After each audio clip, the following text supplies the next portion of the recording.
Good evening. Welcome to Christianity A&E Answers and Evidence. This is week 3. If you don't know, I'm Alistair, member of the church family here. And tonight we're going to be looking at the God of history. If the pointer lets me. There we go. So, question. How would you describe faith? Or how do you think the general public would describe faith? Any ideas?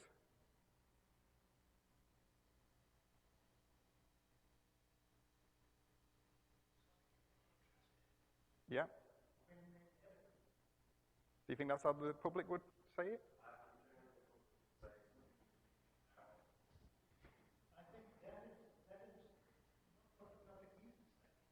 No.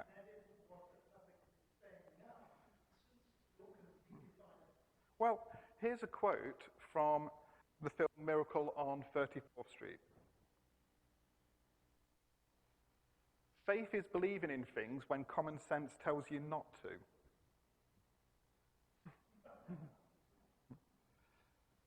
Now, how does the Bible describe faith? Is it any different? In the New Testament, Paul used a word which is translated as faith, is the Greek word pistis, which can be translated as faith, belief, trust, confidence, fidelity, faithfulness. A state of believing on the basis of the reliability of the one trusted. The Bible talks again and again about you can trust.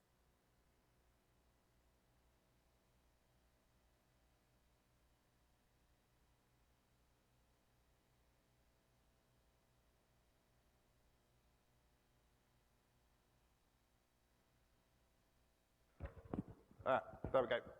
Promises in the past. So, what is the Bible? The Bible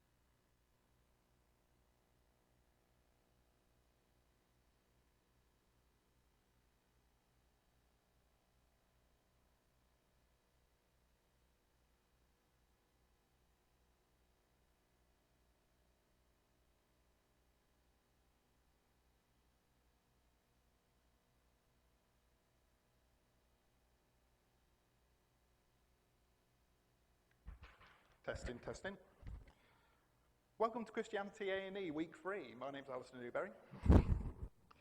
So, what's the Bible? The Bible's 66 books, 40 different authors, written over the space of 1,500 years. Another way of looking at the Bible is this diagram, which it's a bit hard to see, but along the bottom, the white mark is Genesis there, to the book of Revelation. And these different lines show the different verses which refer to other verses. So you can see you have arching, like the end of Revelation refers back to Genesis, but the Bible keeps referring to itself throughout, even though it's got all these different authors. Here's a question. What do you think is the biggest miracle in all the Bible? Any ideas? Biggest miracle in the... Yeah. Resurrection's most important. What's the biggest?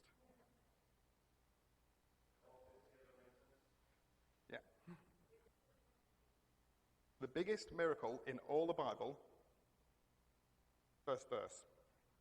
In the beginning, God created the heavens and the earth. If that verse is true, every other miracle in the Bible is at least plausible. And, as we've shown over the last 2 weeks, we've got very good evidence for that. So, start with Genesis. Adam and Eve. Do we have any evidence for Adam and Eve? So the Bible tells us that when Adam and Eve sinned, God said to Eve, "And I'll put enmity between you and the woman, and between your offspring and hers. He will crush your head, and you will strike his heel." This is what he said to the serpent. The question is, who's he? We've got, suddenly, the very beginning, as soon as Adam and Eve sin, we have the first reference to someone. And this someone is going to be a man, and this man's going to come from the woman. Adam's not mentioned. An offspring of a woman, but not a man. It's the first reference we have to the Messiah. We also read in the curse that it says, "Cursed is the ground because of you. Through painful toil you will eat food from it. All the days of your life you'll produce thorns and thistles for you, and you'll eat the plants of your field." So thorns didn't exist before this point. So where do we see thorns again in the Bible? Jesus literally has a symbol of the curse on his head.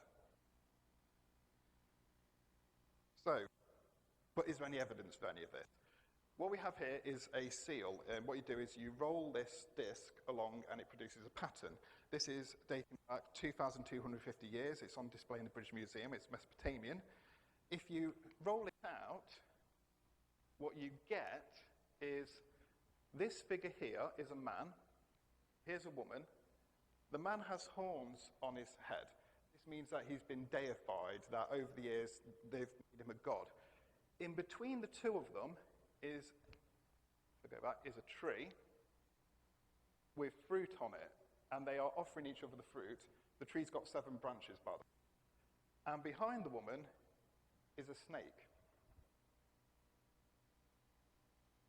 We have also the Assyrian king list. This is dating back to the 11th century BC, but it's a copy of a list which was made in 1800 BC, and the list states that the first king of the Assyrian civilization was Tadiu Adumahu, which translates into English as the beloved of God Adam, the first ever king of the Assyrians.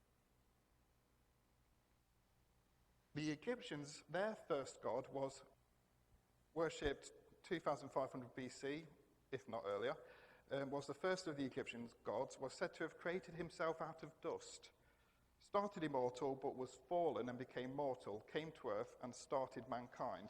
Now, linguistically, T and D sounds are interchangeable in the ancient world, so the name which we pronounce as Utum could be pronounced as Udum.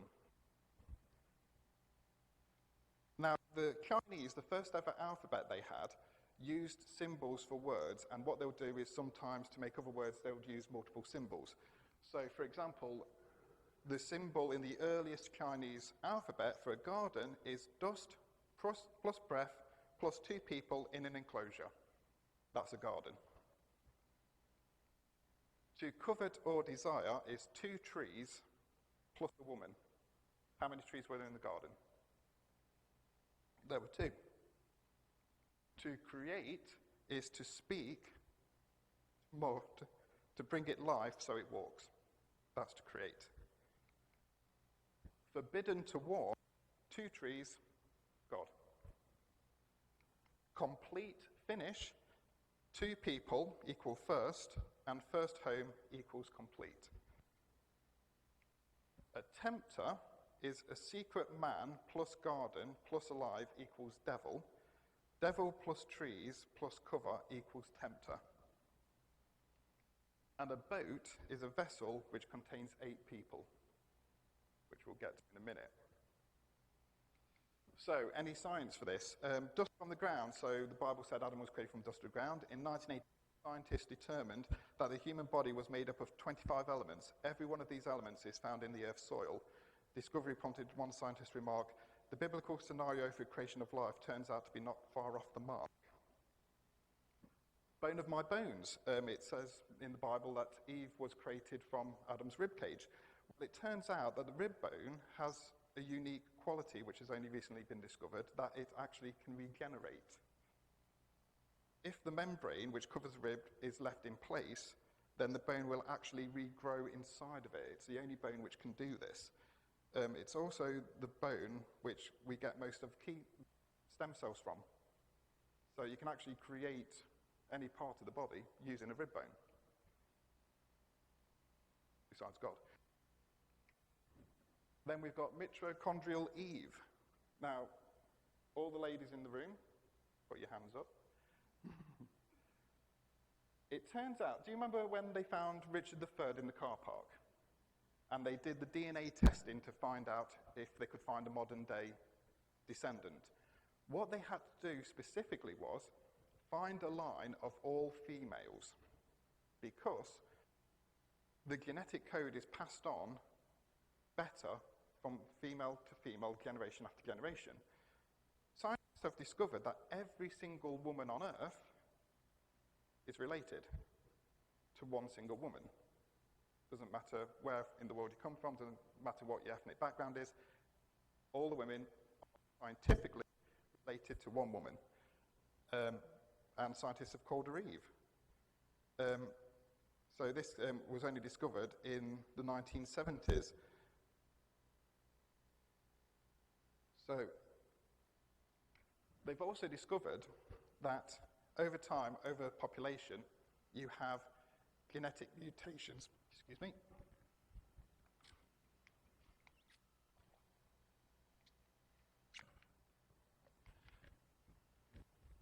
So mutations occur. Now, the mutations which have occurred in the human genome since Untitled Eve is only about 100 mutations, which roughly works out as about 6,000 years, although it could be more, could be less, but say very interesting. Another passage I find really interesting, but people skip over all the time, Genesis chapter 5. Now, people skip over this because Genesis starts off great. Creation, fantastic. Creation of man, brilliant. Fall, great stuff. Cain and Abel, we've got drama, we like that. Then, chapter 5, Adam begat Seth, who begat. Okay, skip. But in Hebrew, every single name has a meaning. So if we look at the meanings of these names found in Genesis chapter 5, discover is, man appointed mortal sorrow, the blessed God shall come down teaching, his death shall bring the despairing rest and comfort. It's the gospel. So, Job. If you don't know who Job is possibly the oldest book in the Bible. It's about a righteous man who lost everything. His friends come along and tell him, well, you must have lost it everything because you've sinned. And he was defending himself, questioning God, and in the end he calls out to God, and God answers him, tells him, look, I'm the creator. Can you understand everything I do? And then he's restored. Dating back 1700 years BC is this Mesopotamian item, which is called Man Has a Conversation with His God. In it, it's about a righteous man, and in very poetic terms, he loses everything which he owned. He then has people come to him and say, you must have sinned. He defends himself. He calls out to God to answer him. God answers back and says, I'm the creator God. I'm the one who created the universe and everything. You don't understand how things work. And then the man is restored afterwards. So, just a bit similar. Now, the book of Job is also remarkable because, like I say, it's one of the oldest books of the Bible. Now, what I have here is a microwave mug meals. Good book, actually. Now, this book tells you how to cook recipes using your microwave. It does not tell you how the microwave works. That's not the purpose of the book. It's not designed to tell you about the microwave. However, any information I find in this book regarding a microwave, I would hope to be true. Same with the Bible. The Bible is not a scientific book. It's not going to be, talking about how atoms are formed. But if there is scientific facts in there, we expect it to be true. And what we find is the Bible is remarkably accurate. It says in Isaiah, the earth is a sphere. Jeremiah says there's innumerable stars. The book of Job, one of the oldest books in the Bible, says that air has weight. Each star is different. That's from 1 Corinthians. Job, again, says that light moves. Job again says that the earth is free-floating in space. The wind blows in cycles, Ecclesiastes. Ocean floor contains deep valleys and mountains. That's from Book of Samuel. Ancient world just thought that the ocean floor was deepest in the middle. The shore just went out, it just gathered in the middle. Everyone agreed with it. But again, we found out recently that's not true. The oceans contain springs. Again, that's from Job. Another thing from Job is, God says to Job, can you loosen Orion's belt? Which, of course, he can't. But there's an implication there. God can. And it turns out he is. Scientists have been studying the 3 stars which make up Orion's belt, and it turns out they're actually moving apart from each other. But no human in their lifetime would ever observe this. But God says, yeah, I can do that. Noah. Is there any evidence for Noah? This is a big one the atheists like to use. So let's have a look. This is the Epic of Gilgamesh. This contains a very early account of the flood. Again, it's about a king, Gilgamesh, who he's told, because of sin, there's going to be a flood which covers the earth. He builds a boat, gets all the animals onto the boat, very similar to the Bible. Not unique. It turns out there's over 200 different ancient accounts of floods all over the world. Now, some of these, we see a chart here, so we've got them in Persia, Syria, Asia, China, India, Hawaii. North America has this. There's similarities between the biblical account and these ones, but there are differences as well. But it's a universal story. But is there any physical evidence for this? You know, like when you cut through rock, there's different layers in the earth? There's 2 ways those layers can form. Either 1, very slowly, over millions and millions of years, or 2, very quickly in a catastrophic event. So, for example, Mount St. Helens, when that erupted, what scientists discovered was, when everything dried, you had layers and layers of rocks. So in the earth, we have layers of rocks, but what we have is, you can see here, fossilized trees growing through the rocks. Now, each one of these layers is millions and millions of years old, so this tree died, was fossilized, and stood still for millions and millions of years. But these are found all over the world, and some of them are found upside down. There's somewhere the roots are at the top. So, how quickly do fossils form? Well, it turns out fossils actually do form rather quickly. Here's a fossil of a fish eating another fish. Maybe even more surprising. That's a fossilized cowboy boot with the foot still inside. All you need to create a fossil is for something to be buried quickly and have running water to get the minerals in and out. For example, oil can be created in a lab in Australia in half an hour. Doesn't need millions and millions of years, but some people have claimed they found Noah's Ark. There was an earthquake in the Ararat region of Turkey where this item was uncovered. Some have scanned it, said it does contain metal. I'm not here to say if this is Noah's Ark or not. What I am saying is it's the same size, and here's some people standing on it, and you can see how big it is. Because some people say, well, how could Noah fit all the items on the ark, all the animals on the ark? Well, if you see a cartoon of it, or you get like the little toys, no way. But when you're dealing with something this size. Also in the region, they found these stones. Now, it's got crosses on it because this was a pilgrimage site for early Christians and Jewish believers before that. Some of these stones do contain the word Noah, but at the top, it's got a hole. Now, we find this in Israelite boats. These are like anchor stones, but not anchor stones in the way we think of anchors. What these stones do is, you hang multiple stones off the boat because if it's in rough water, it points the boat in the right direction so it doesn't capsize. Now, I heard one person say, no, I wouldn't do that. You wouldn't put anchors on a boat because it's going to slow the boat down. The question is, where's Noah going? The world's covered in, as long as he's floating, he's where he needs to be. So Abraham is said to have come from a city called Ur, which was believed to be mythical. So man himself was believed to be mythical. That's until this item was discovered in modern-day Iraq. This big mound, this was photographed in the 19th century. When it was uncovered, this huge ziggurat was found. Part of an ancient civilization. This is the ziggurat at the center of Ur. This is a map of the site, showing you how big it is. Here's some houses in the city of Ur, and over there is the ziggurat. That's the scale of what we're talking of. So this is what Abraham left. Like I say, modern-day Iraq, so US soldiers used it as an army base. So there you can see a helicopter with it. Here's what it used to look like. The reason it was lost was it used to be by the coast, but the coast in Iraq moved over the years, so it became in the middle of the desert, so that's why the city was abandoned. But technologically, really advanced. As you can see here, like a headdress and a necklace, really ornate items. Here is that's the leg of a table.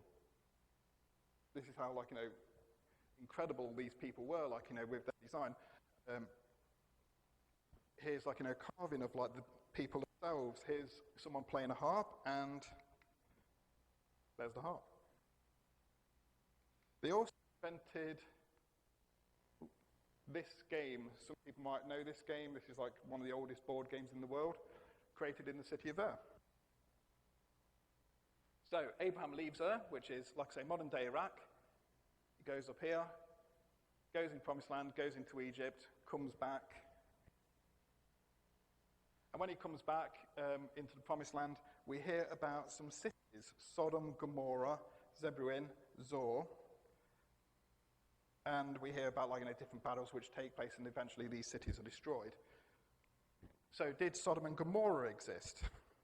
Well, this is the remains of a place called Elba. At Elba were discovered some tablets. These were discovered in the 1970s, North Syria.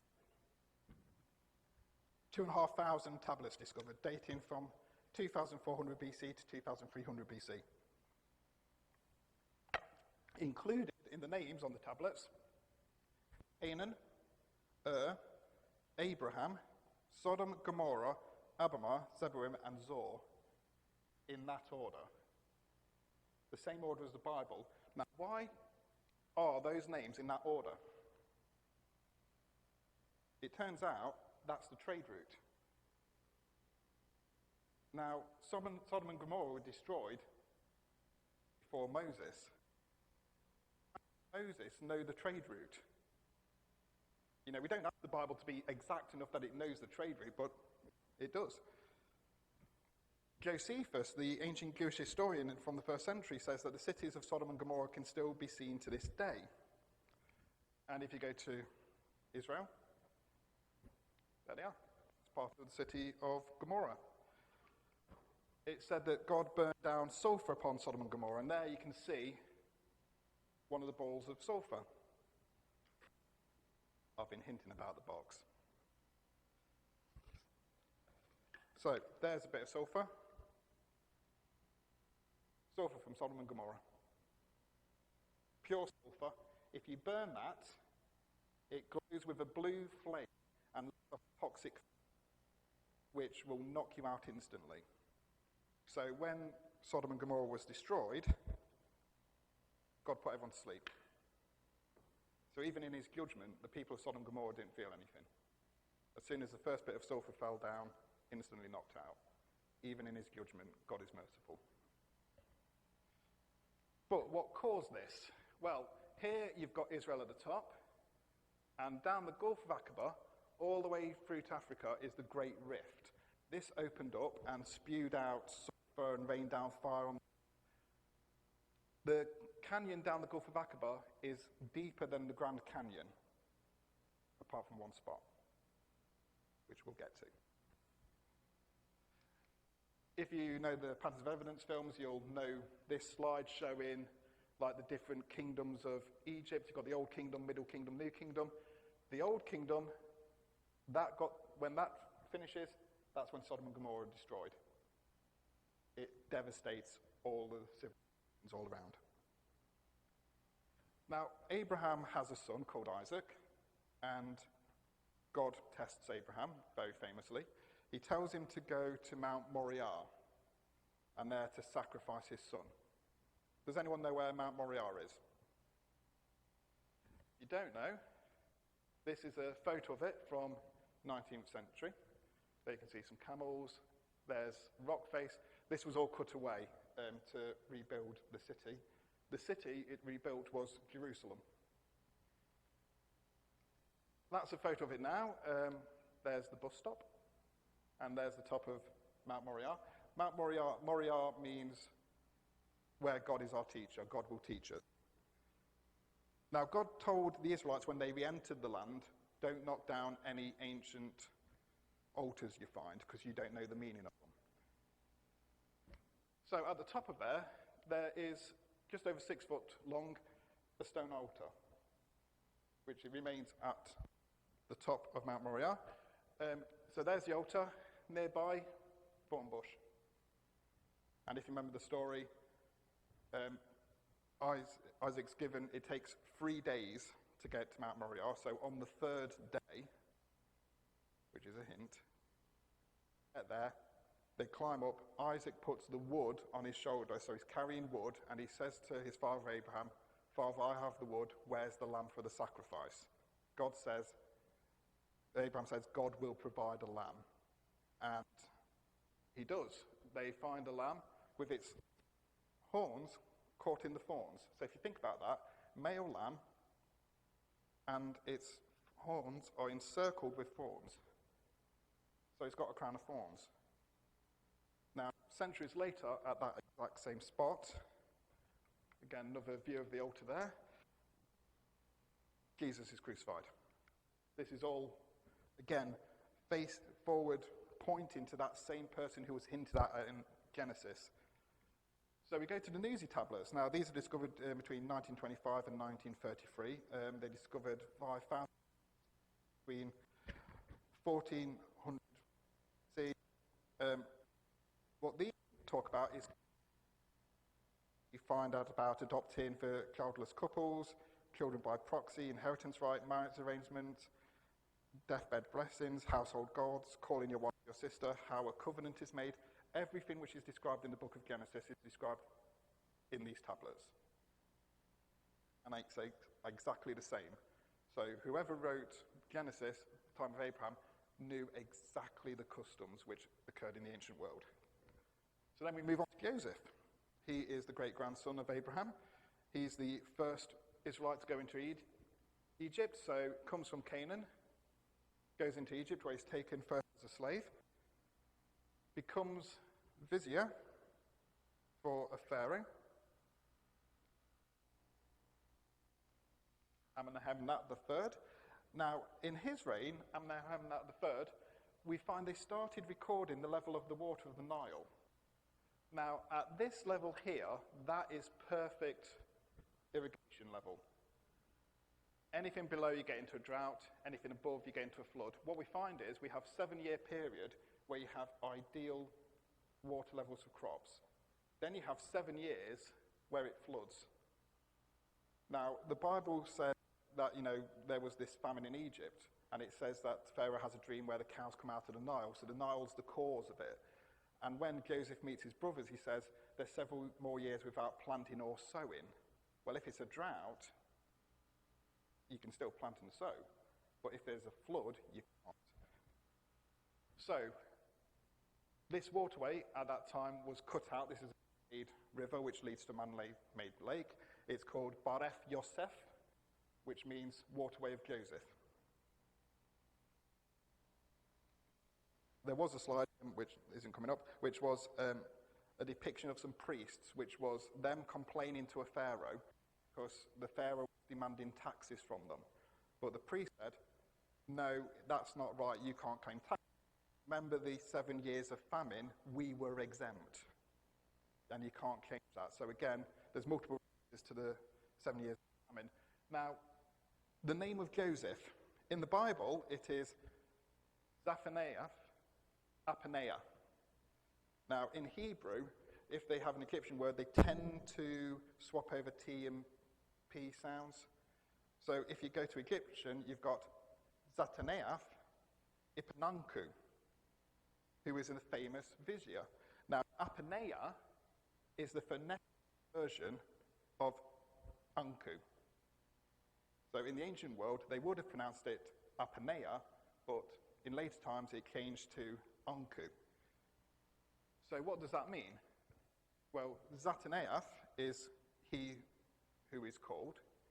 So we have multiple lists of Hebrew slaves in Egypt, and they have their Hebrew name, then Zataneath, and then an Egyptian name.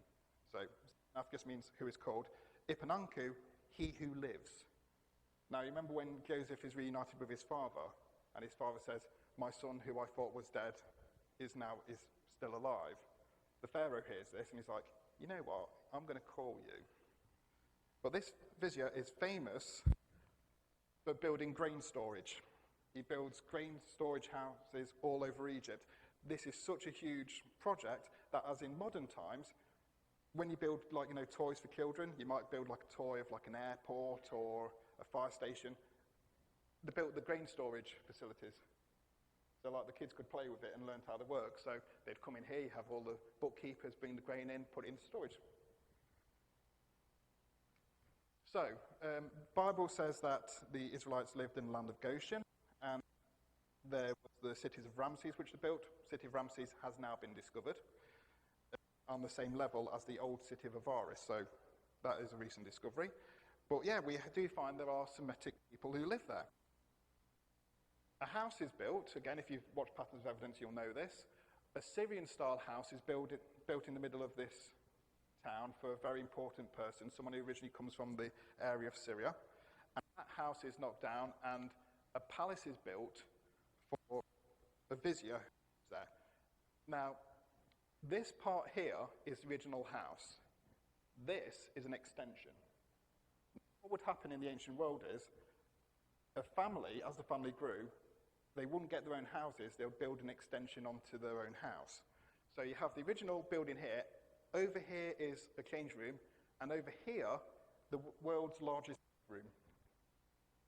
Now, isn't it in that Joseph, who interprets dreams, has the biggest bedroom in the ancient world?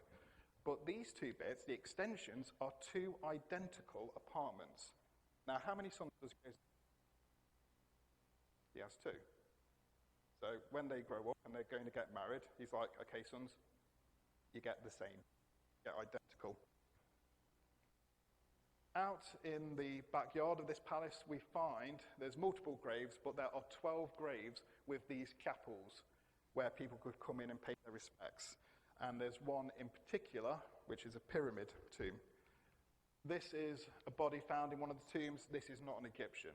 Egyptians, if they're buried, if you're a commoner, you're buried flat like that, a queen like that, pharaoh like that. This is someone from the land of Canaan. They also found large knives, and multiple bits of jewelry. These were very wealthy people. And then, of course, we come to the pyramid tomb, the only pyramid tomb built for a non-royal in all of Egypt. Inside, they find a statue, which, again, if you're familiar with Patterns of Evidence, the face later got smashed off, and the statue was destroyed when they found the tomb empty, including the bones, which shows it's not grave robbers, because grave robbers never take the bones. It's a guy who's got mushroom-style haircut, red hair, and a multicoloured coat. And he's got a throw stick over his shoulder, which is what a shepherd would use. It's like a boomerang to show, his family history. Now, there is something else in this building which they discovered.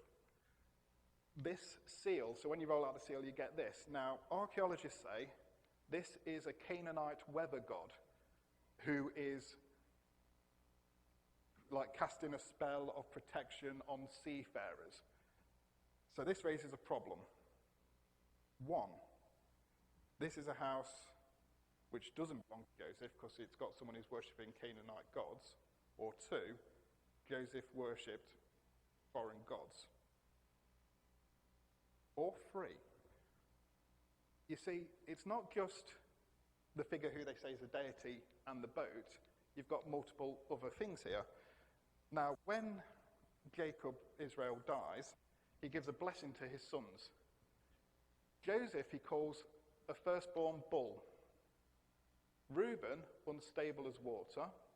Levi, in Jewish traditions, is called a vulture, and that's been identified as a vulture. Judah is a lion.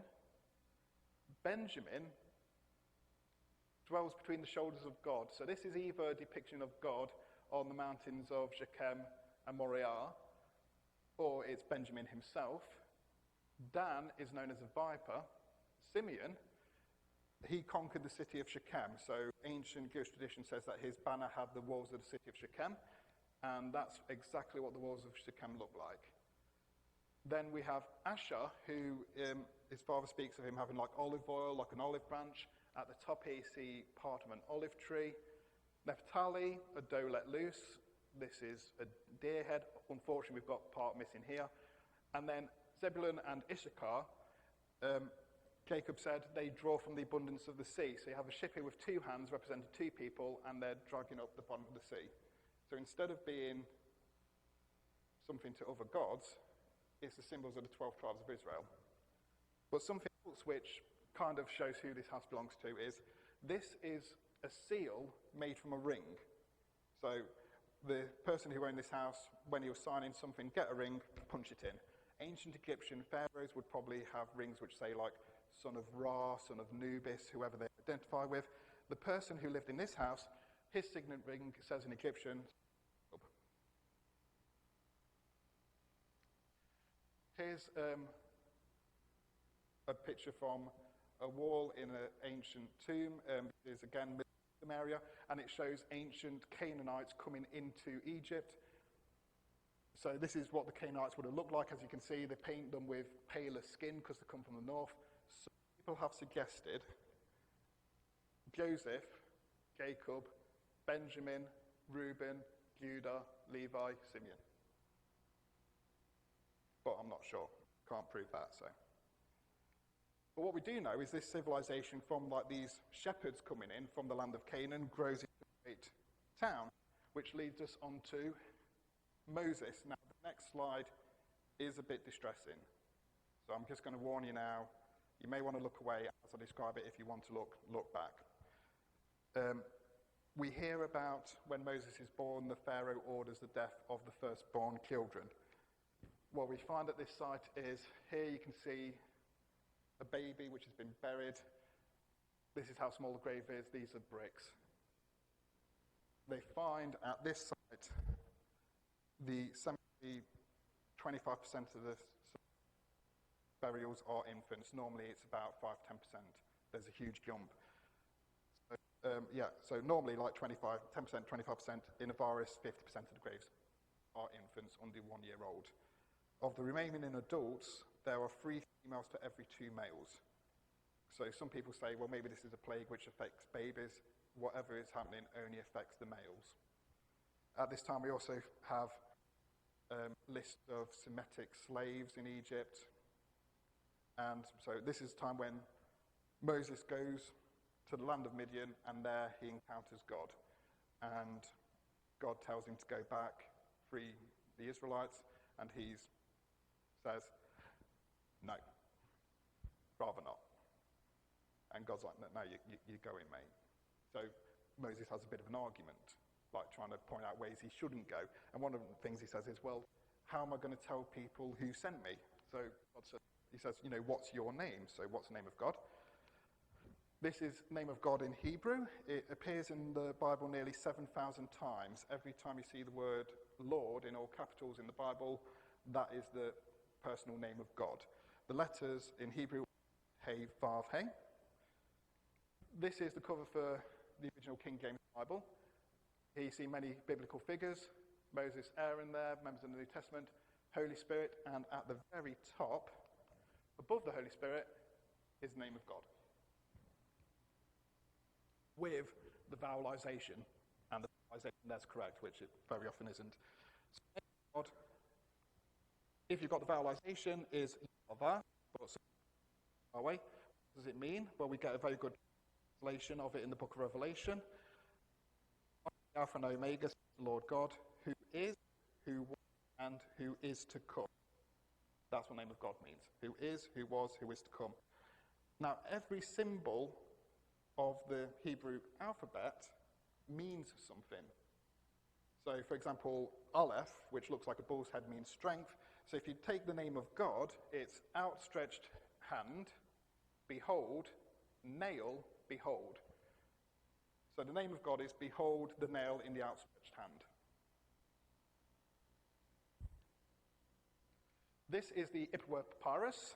Again, this is a copy of an earlier document, comes from the end of the Second Kingdom, and it describes 10 plagues which affect Egypt.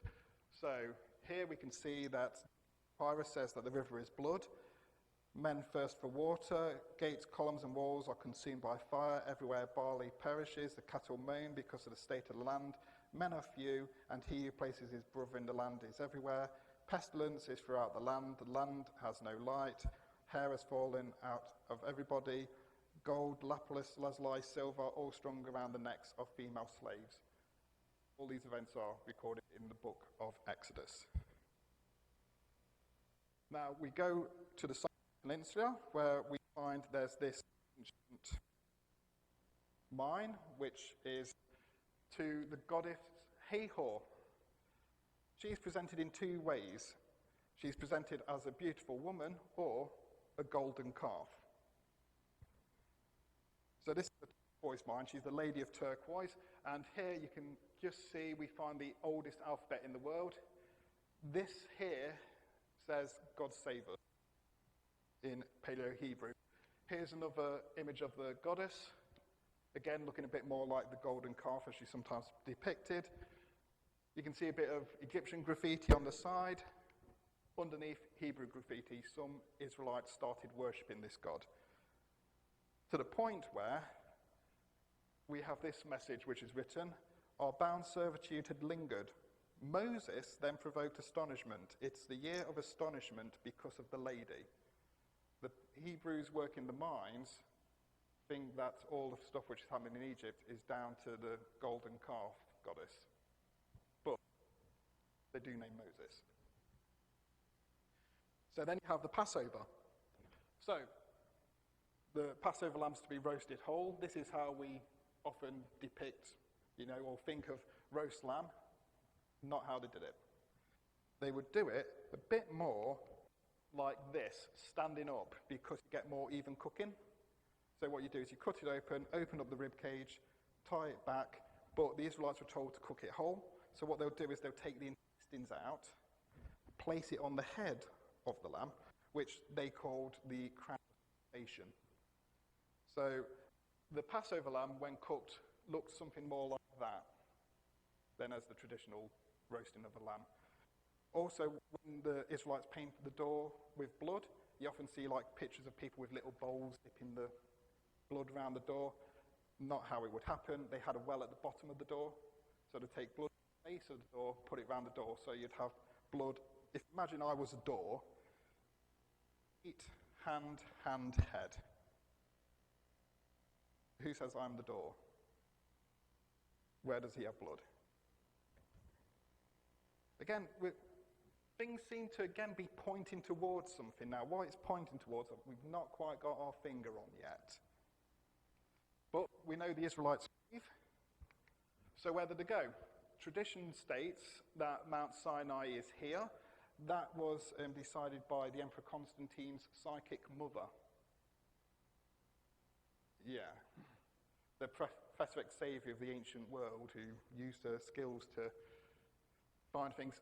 However, Paul says in the New Testament that Mount Sinai is in Arabia. And it says in the Bible it's directly south of Jerusalem, which is down here. So again, we're looking in the Arabia area.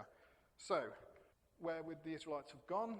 There are different theories. There's a theory that they went north here, then went to the traditional Mount Sinai.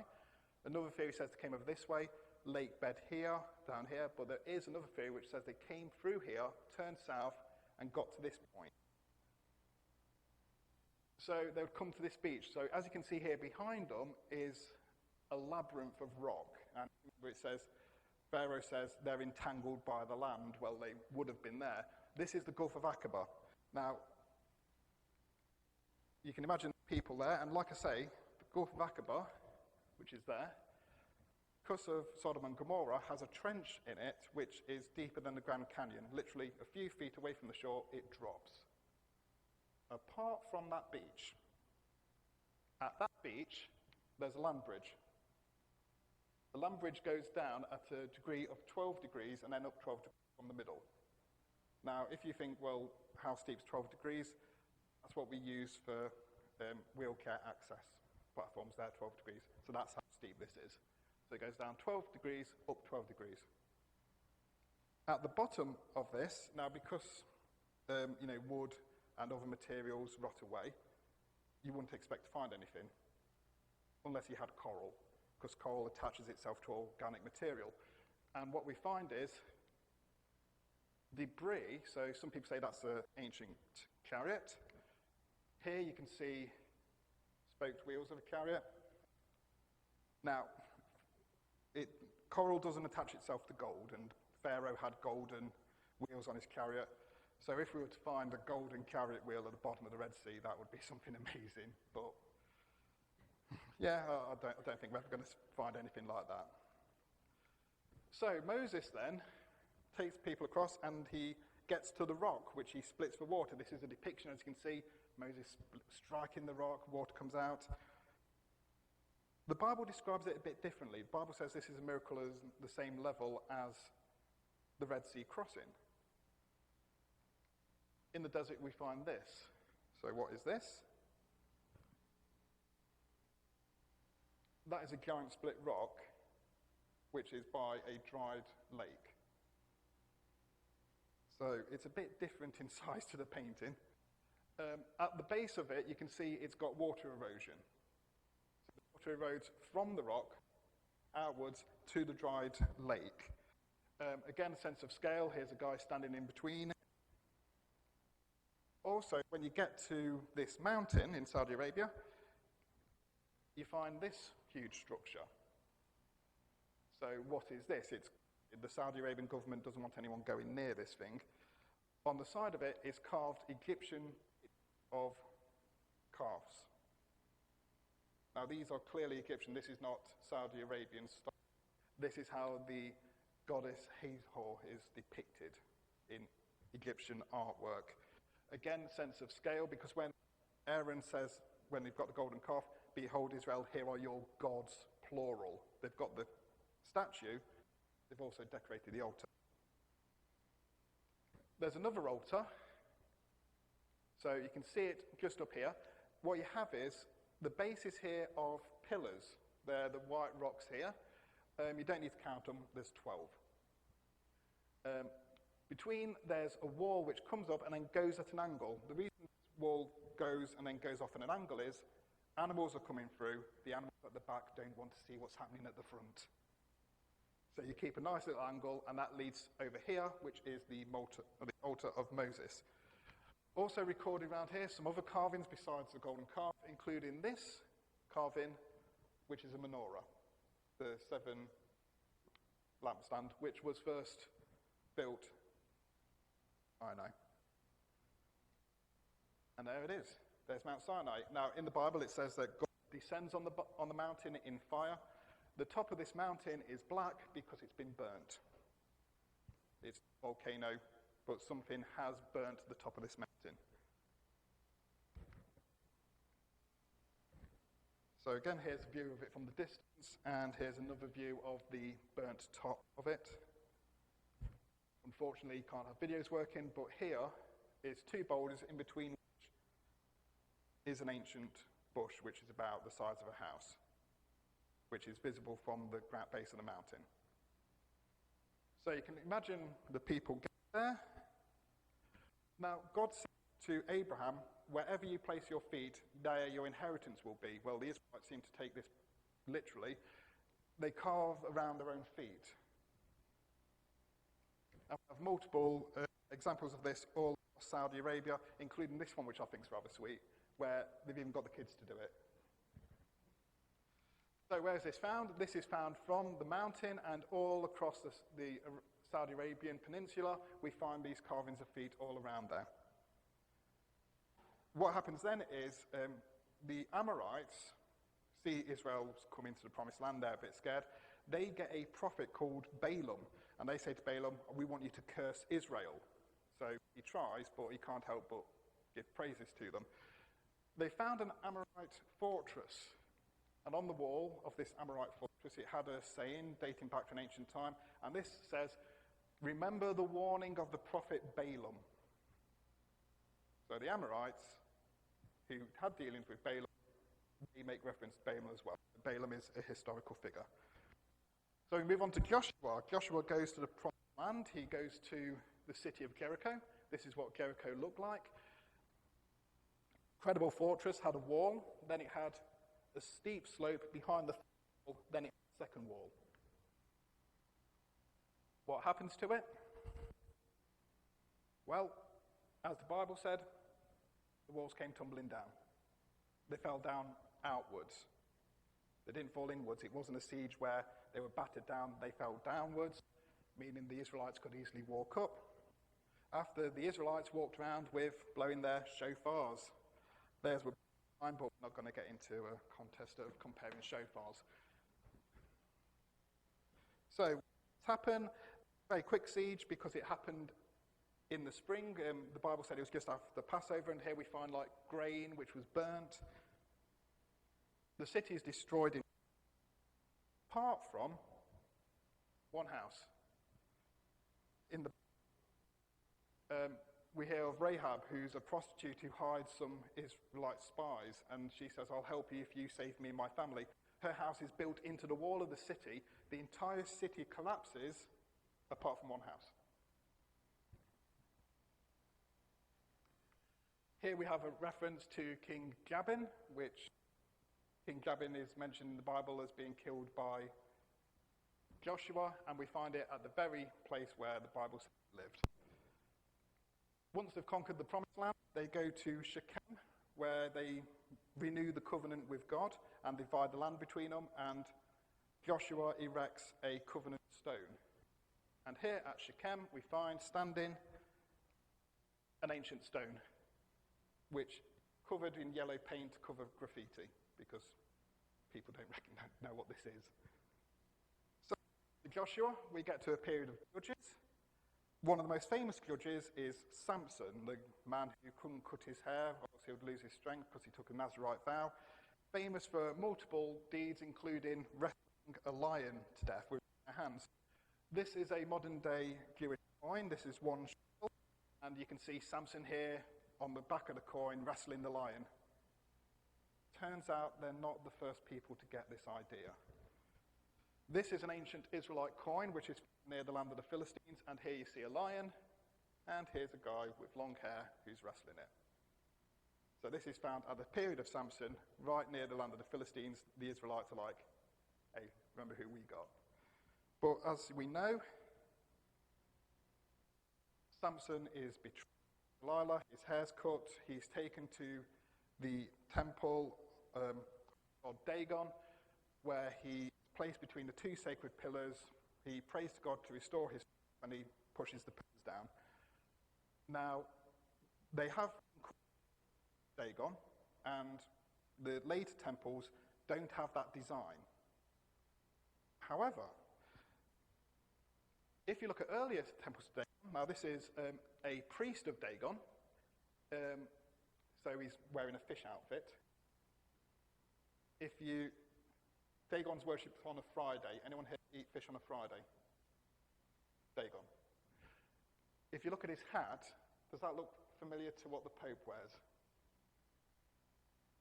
It's Dagon worship again. But they've never uncovered the temple where Samson died in Gaza because of all the building works which happened on top of it. However, they have uncovered two ancient Dagon temples, and what they discover is these temples are built around two central pillars, 6 foot apart. Now, what stood on top of these pillars was probably carved wooden pillars, but it held the entire building. If you had a man who was tall enough placed in between and he was strong enough, he could collapse the entire building. But like I say, after a certain period of time, the Philistines figure this isn't a very good design. I don't know what gave them that idea, but you know. King David. So after the judges, we get to the United Monarchy. We have the El Omar tablets. They contain the words Habiru, which are the Hebrews, Labia, which means the Lion of God, who some people think is Saul. Some people think that the names Saul, David are the names which they were given when they were kings, because in the Bible it describes who killed Goliath. There's 2 different names, but it's one person. So Saul means chosen. He was chosen by the people. David means beloved, which, if you remember when Jesus comes out from being baptized, what do the people hear? This is my beloved son with whom I'm well pleased, after which point everyone says, he's the son of David. He is the beloved. It also refers in these tablets by name to David, Joab, who's the general of David, and his dad, Jesse. Also, the king, Labia, writes to Pharaoh, and he complains about his son. He says, I didn't know my son was in league with the Hebrew who's causing all this trouble, David. I didn't know my son was dealing with him. You know, I've told my son off. My son's not going to cause any more trouble, of course.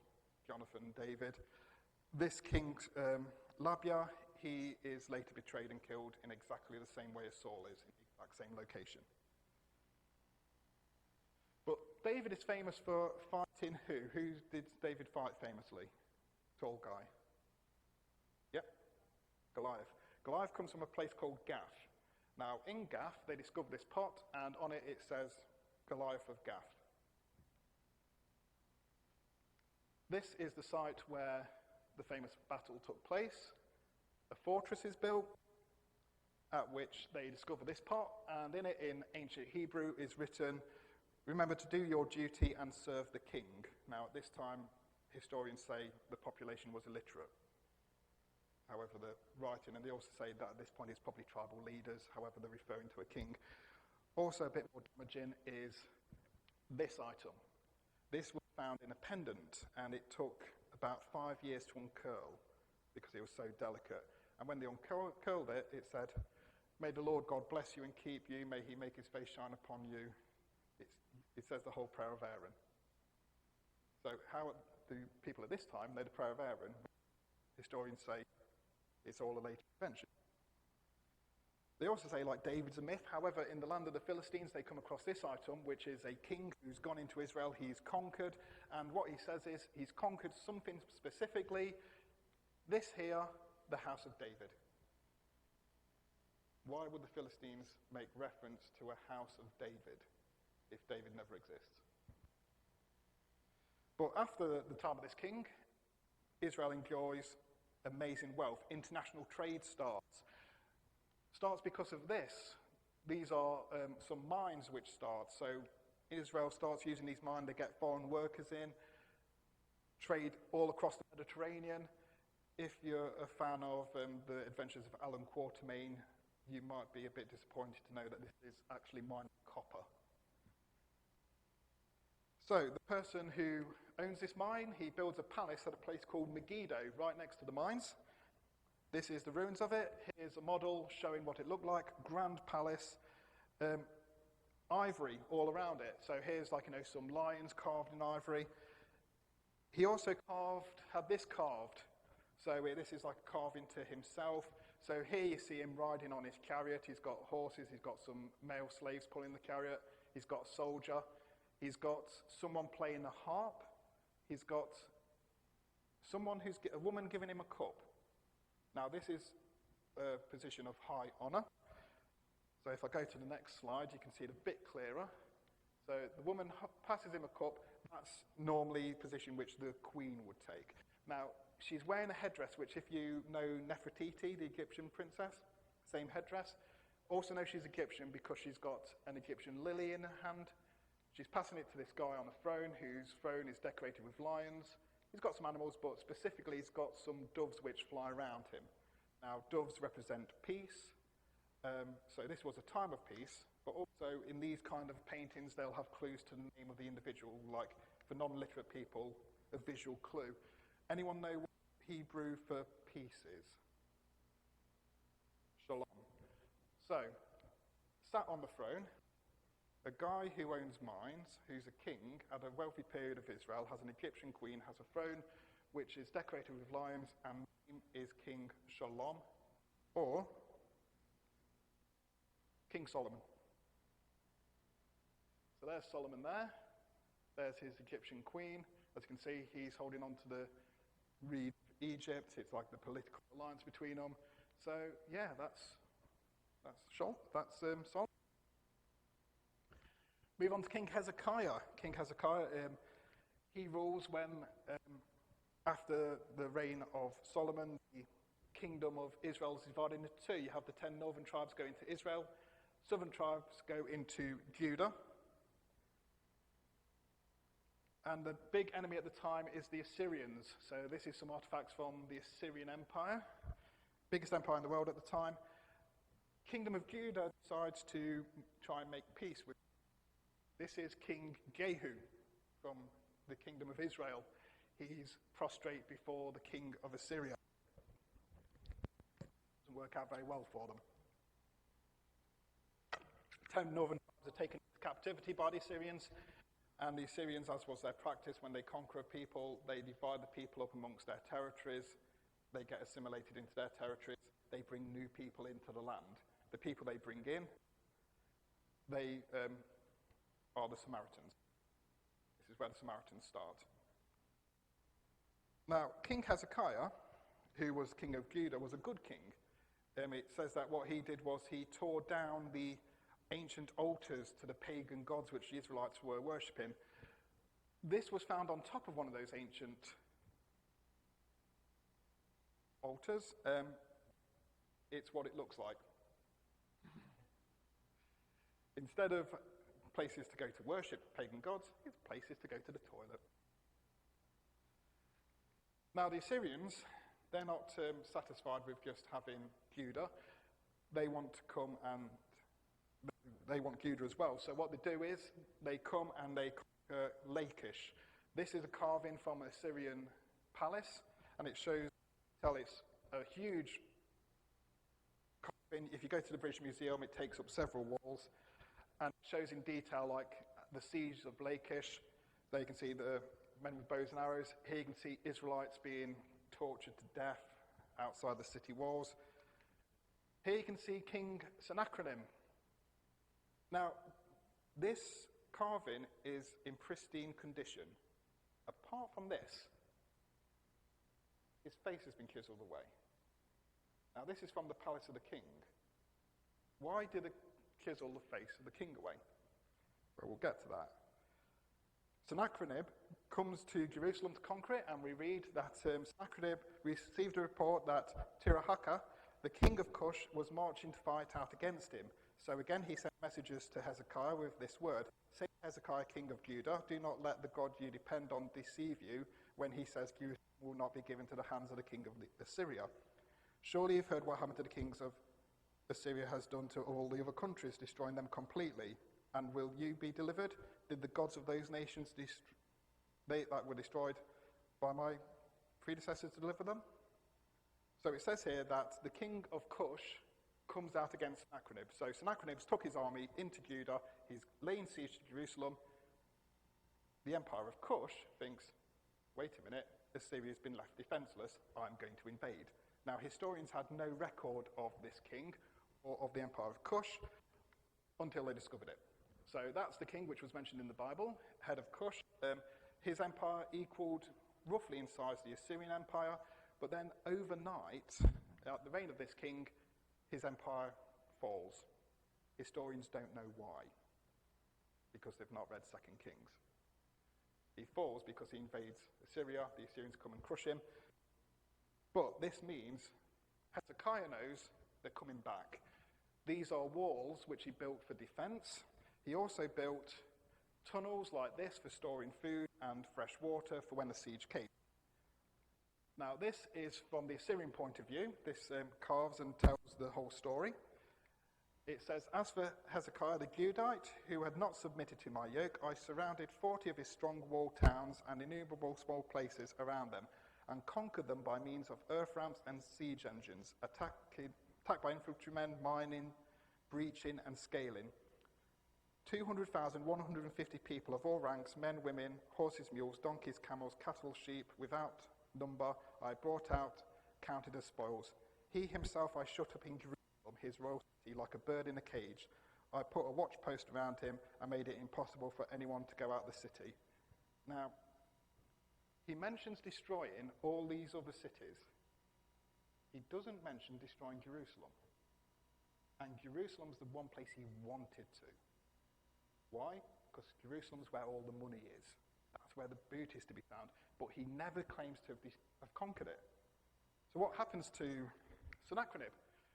We know from Assyrian sources, after this march into Judah, he comes home.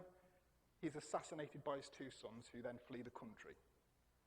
Now, why would two sons assassinate their conquering king?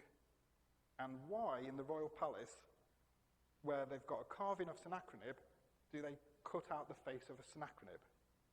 What happens in Jerusalem?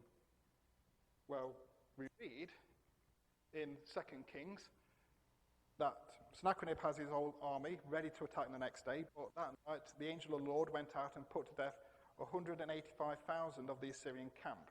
When the people got up the next morning, they were all dead bodies. So Sennacherib, king of Assyria, broke camp and withdrew. He returned to Nineveh and stayed there. One day, while he was worshipping in the temple of his god Nisroch, his sons Adammelech and Sharelah killed him with the sword, and they escaped to the land of Ararat. This explains why they kill him. This explains why they cut out his face, because when he goes to Jerusalem, he comes back not only empty-handed, but he's got a lot of explaining to do to, the fathers, brothers, wives of the soldiers who were there.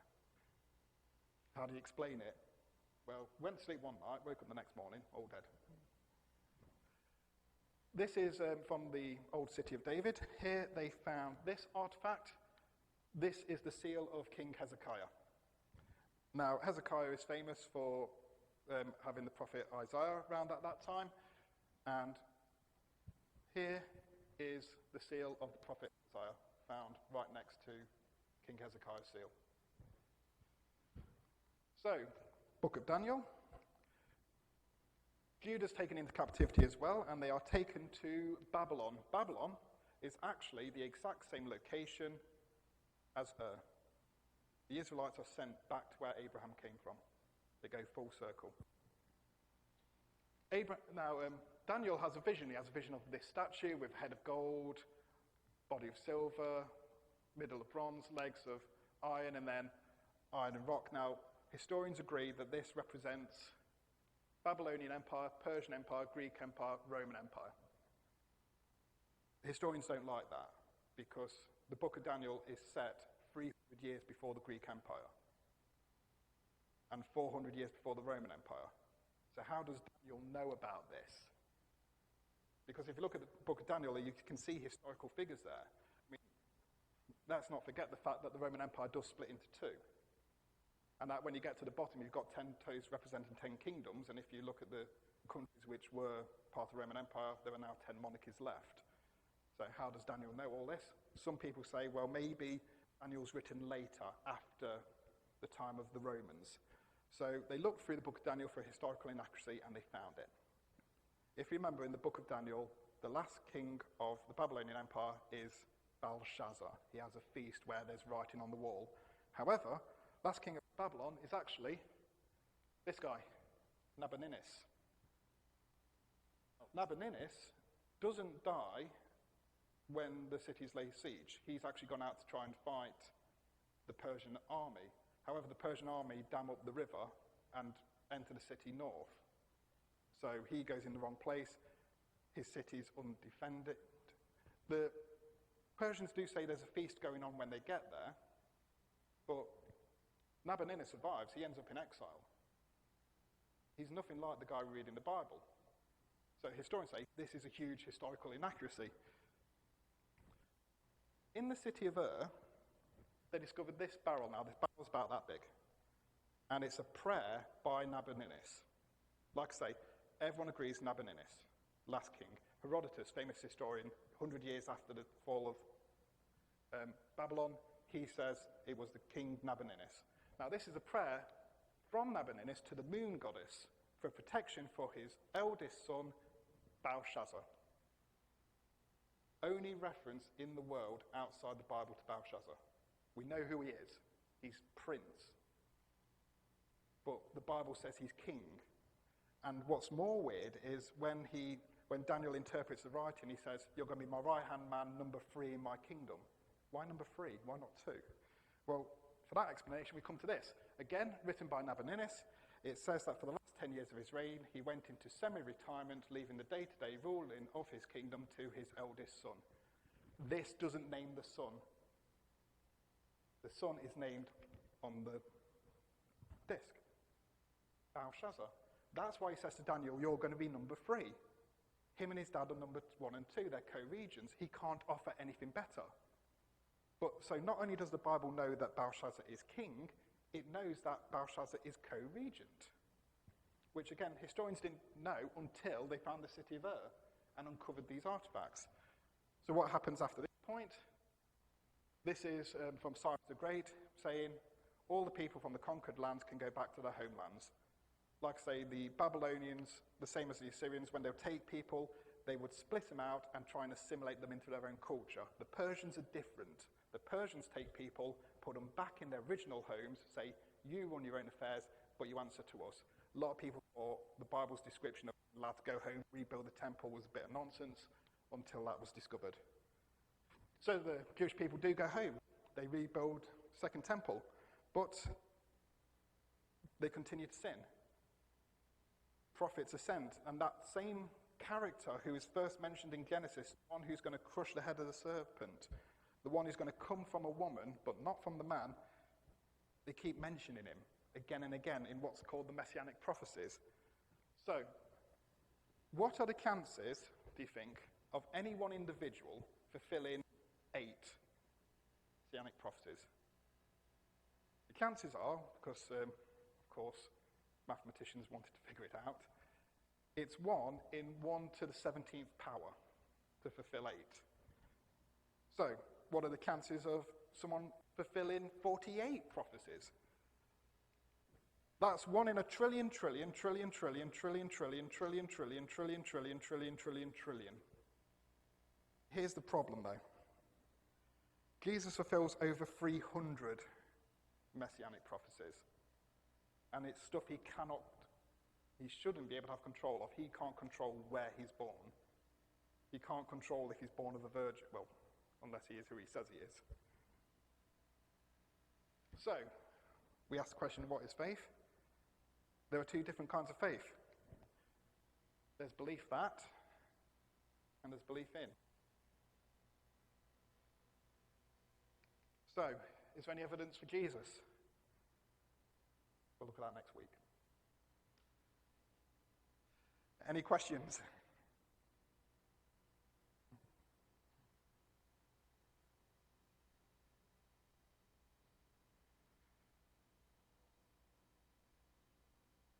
What does that say?